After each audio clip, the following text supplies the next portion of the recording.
Hi, my name is David Van Reybrouck. When I look at citizens' assemblies, I'm really impressed by the output they generate, but I'm also frustrated by the limited impact they often have. In this video, I want to talk about an idea to fix that problem, and the solution is called the preferendum. So let me start with a bit of a sad story, really. This is what happened in France with La Convention Citoyenne pour le Climat, the Citizens' Convention for the Climate. This was an interesting project that took place in 2019 and 2020 when President Macron brought together a random sample of 150 French citizens from all walks of life to present a report on global warming. It was a great use of citizens' assemblies, and he did so after what he had experienced with the Yellow Jacket movement.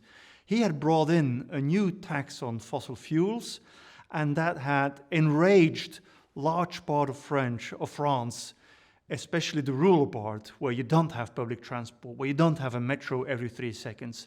So they were affected much more by that policy. They got very angry. And to get beyond the anger, the president decided that a citizens' assembly might be an idea.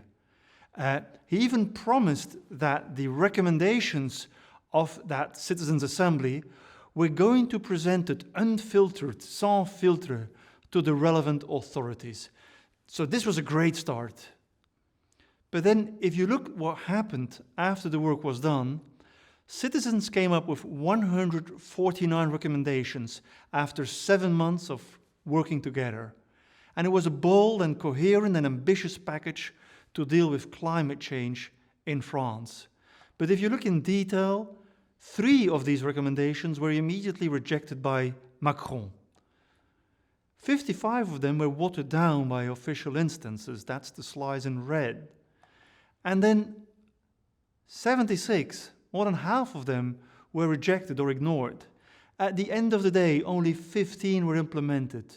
So the great work of the Citizens' Assembly led to really poor results in terms of policy change. How can we change that? So to zoom out from France, we see that over the years we have learned how to run citizens' assemblies, and we know how to bring people together in a room and make them come out with great recommendations after a couple of weeks or months. But we found it much harder to make them work and to get this guarantee that it's going to be implemented in practice. And this is where the preferendum, I think, might help. It's not a new idea. It turns out it was actually a Frenchman who came up with it.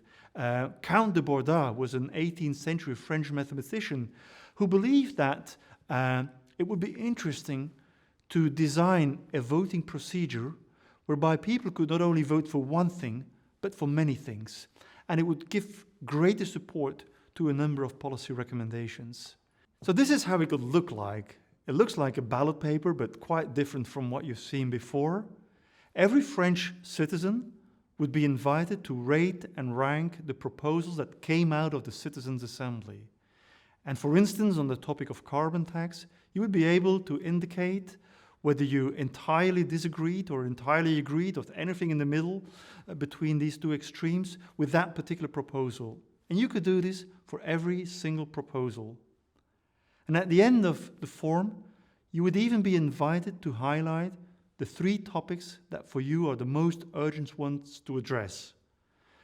It's a very different form of doing democracy than what we would do now with the classical referendum. With a referendum, you are invited to say yes or no to a question that comes from politics.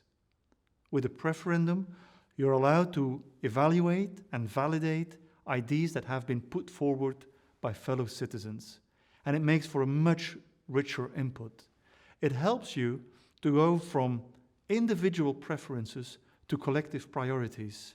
And that list of collective priorities is a great tool for politicians.